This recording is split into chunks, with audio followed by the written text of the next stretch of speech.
The Tampa Bay Buccaneers faced their toughest test so far this year versus the Philadelphia Eagles. Let's talk about it. Shout out to Sleeper, by the way. More on them a little bit later on in this video. So, this is a big game, right? The Bucs are 3-0, the Eagles are 3-0. Get your guys snacks and drinks, by the way. We're going to be sitting here for a little bit of time to kind of dive deeper into both of these teams and figure out their strengths and weaknesses, in my opinion. Let's go ahead and start off with where the Bucs have been. So, they're 3-0. They've won their past 3 games, all last-minute touchdowns, things along those lines. The offensive line is maybe getting a little bit healthier. Tristan Wirfs is going to be playing, hopefully, in this game. I guess I shouldn't say a little bit healthier. That's a lot healthier, but we still don't know what the offensive line setup is going to be. The Bucs actually told the media, don't report on what the offensive line lineups are looking like, basically. I imagine that that is some type of strategic thing from them, but if Wirfs is back, in my opinion, you're looking at Wirfs either at left tackle or right tackle. Probably going to have Elijah Klein at left guard because it seems like Mike Jordan probably won't be playing in this upcoming game.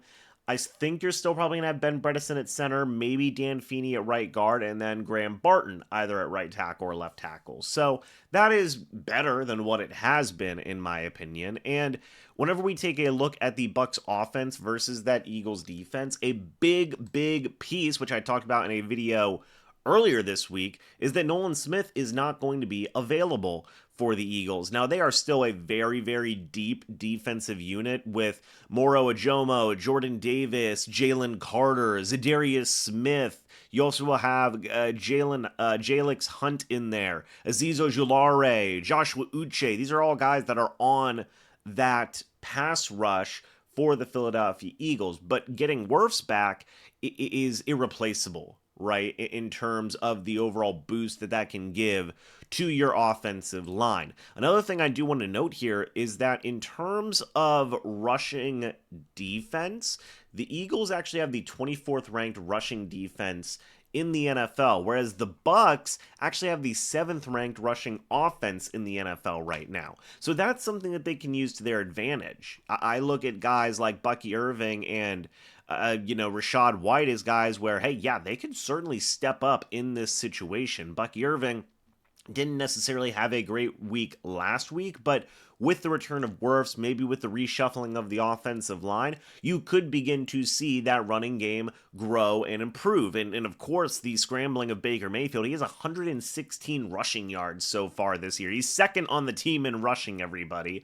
So you could see Baker Mayfield continue to rush a little bit as well, just overall help that run game as a whole against what has not been a great Philadelphia Eagles run defense so far. You also take a look at the passing game for Tampa Bay, and right now Mike Evans is not playing in this game. Okay, that is just confirmed so far at this point. I know that it is a devastating thing. Here's the thing, though. Emeka Egbuka leads the team right now in receiving yards with 181. Number 2 is actually Sterling Shepard with 153. Both those guys are going to be active in this game. Of course, if Chris Godwin plays in this game as well, he is very likely to play. Also, that is going to be huge. In that Eagles secondary, you have Reed Blankenship, Andrew Makuba, Marcus Eaps is the backup safety, Sidney Brown is the backup safety. At corner, you have got Cooper DeJean, you've got Quinyon Mitchell. Here's the big thing, though. Adoree Jackson, he's out for this game, or at least he's doubtful for this game, I should say. That's huge in terms of getting after this Philadelphia Eagles secondary. Their passing defense is pretty solid. It's number 11 in the NFL right now. But with one of your top cornerbacks out in that Eagles defense, you can pick a little bit in terms of getting after a backup cornerback who right now for the Eagles is going to be maybe Perry Nickerson, maybe a Keely Ringo, or maybe a Mac McWilliams. Those are some guys that you could maybe pick on just a little bit with Adoree Jackson being out. So that is huge as well. Real quick, by the way, guys, I do want to say shout out to Sleeper, the proud sponsor of this channel. If you guys do use the code MrBucs, you will get a $100 deposit match up to $100. Again, that is whenever you use the code MrBucs. Guys, go download the #1 sports app today and enjoy football the way it was meant to be. That is together. Now, back to what I was talking about regarding the Bucs offense versus the Eagles defense, right? I think that this is such a deep team with the Eagles that you have to play mistake free football. We can't see another scenario like last week where you're getting 10, 11 offensive penalties. That will absolutely tank you in this game. There is no question about it. But if you are able to take control of the ground game and really control the flow of the game, you can see a scenario where the Buccaneers offense, can get some grind out long sustainable drives, possibly against this Eagles defense, and have some, decent success there, in my opinion. That is what I feel like will be the main offensive key to success for the Buccaneers, especially with, look, Wirfs coming back is huge. Godwin's coming back is huge as well. Definitely take your shots in that passing game when you can, especially with Adoree Jackson being out, but maybe rely more on your running game in this one as well. Now, whenever we talk about the Bucs defense versus the Philadelphia Eagles offense, this is another scenario where, look, the Eagles have a lot of pieces, okay? Jalen Hurts at quarterback, Saquon Barkley at running back, Devonta Smith, A.J. Brown at wide receiver. The offensive line is no joke. Jordan Mailata, Landon Dickerson, Cam Jurgens, Tyler Steen, and Lane Johnson round out that offensive line. Dallas Goedert at tight end. For the Bucs defense, I really want to hopefully see this pass rush do well against the Eagles, especially with all the weapons that they have there in that offense. But the Bucs defense actually does match up pretty well with the Eagles. Right now, the Eagles have the 14th best rushing offense in the NFL, while the Buccaneers have a top 5 rushing defense in the NFL. They're actually at number 5. With Vita Vea being there, being healthy, I know that they lost Kalijah Cansey, Logan Hall, what's his availability going to look like? But Greg Gaines, Elijah Roberts have stepped up serviceably well, in my opinion, since Cansey went down. So if Logan Hall is not available, you could see those guys step up even more.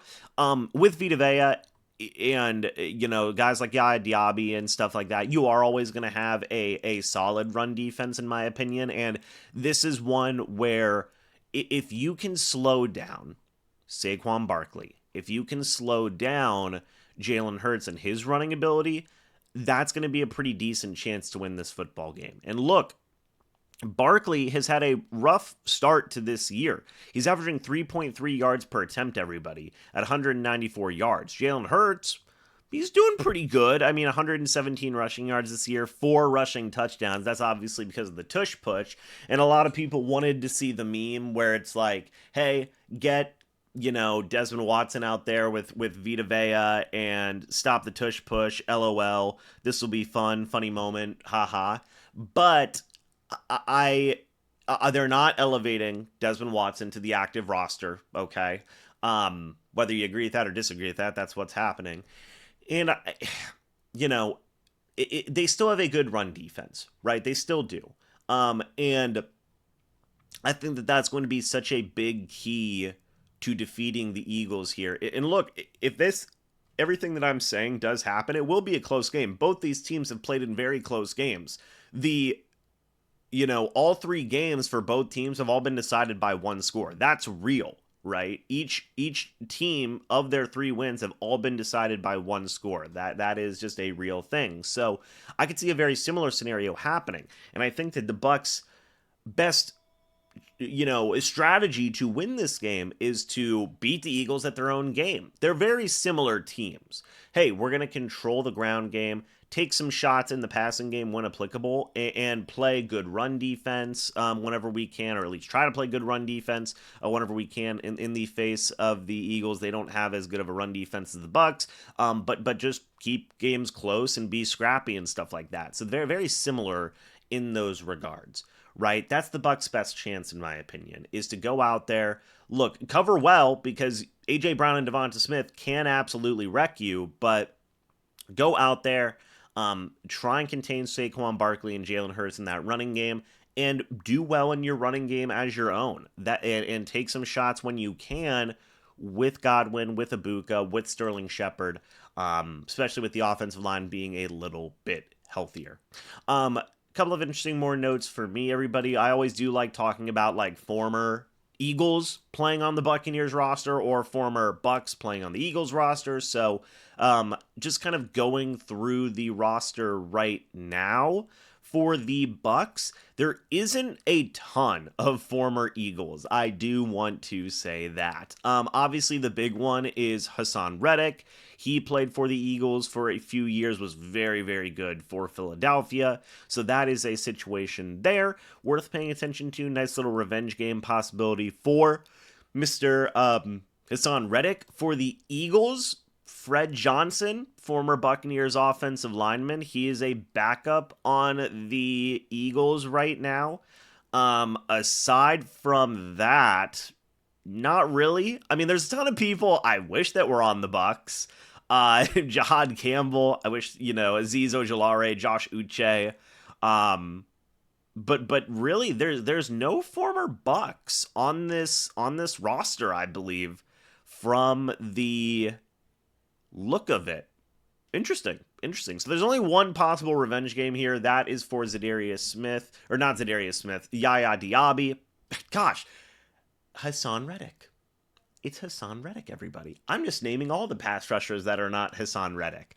We'll see. Obviously, one of these teams are going to leave defeated and no longer undefeated. In terms of just the overall, like, Bowles used to coach for the Eagles, which is an interesting thing in my opinion. And even in the history, that's another interesting thing I want to talk about here, is the history of these two teams, because the Bucs have actually been winning a lot lately.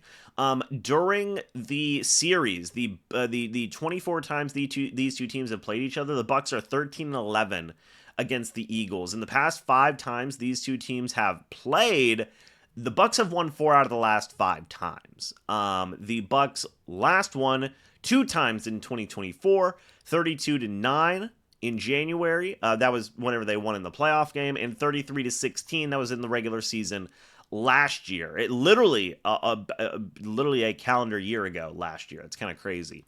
The time before that, the Eagles won 25-11 in 23. In 22, the Bucs won 31-15, and then in 21, the Bucs won 28-22. Then even going back farther than that, 2018, the Bucs won 27-21, and then in 2015, the Bucs won 45-17. So recent history, it's all Bucs versus Eagles, besides that one game in 23. So if that streak does continue, Todd Bowles just plays really well against the Eagles, man. So, or coaches really well against the Eagles, I should say. So we will see if history will continue to repeat itself going forward. But let me know your guys' thoughts and opinions about this game down in the comments section below. I'd love to hear it. Thank you guys so much for watching this video. Hope you all enjoyed. And as always, guys, I will see you all in the next video or the next live stream. But until then, and as always, guys, goodbye for now, and go Bucs.